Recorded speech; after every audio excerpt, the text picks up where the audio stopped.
FORA.tv. The world is thinking.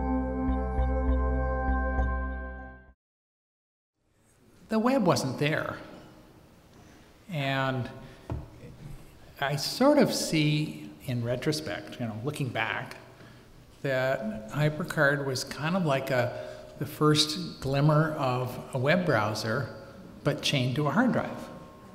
You got stacks of cards, well, it's like pages on the web, and you've got, you can put text and graphics on them, and you can put links that take you some other place. But because there wasn't really widespread use of the web yet, it was kind of limited there.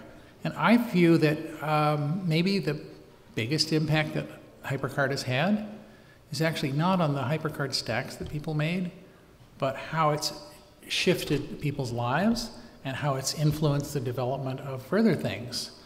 Like the designers of Mosaic said that HyperCard was a great inspiration to them. And so I think the biggest expression of the success of HyperCard really is in how we now have this whole World Wide Web.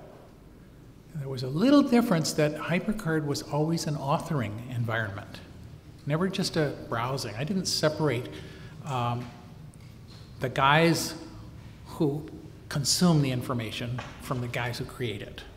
And I was open source before open source was cool, because you could open up any HyperCard stack, any button, and look at what it does inside. I mean, the primary requirement of the HyperTalk language was that it be readable by somebody that could look at it and see what was going on. Oh, on mouse up, go to next card.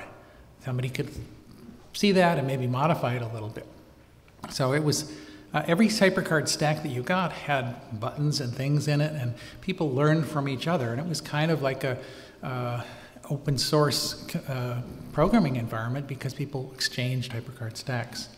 It was sort of GitHub before GitHub.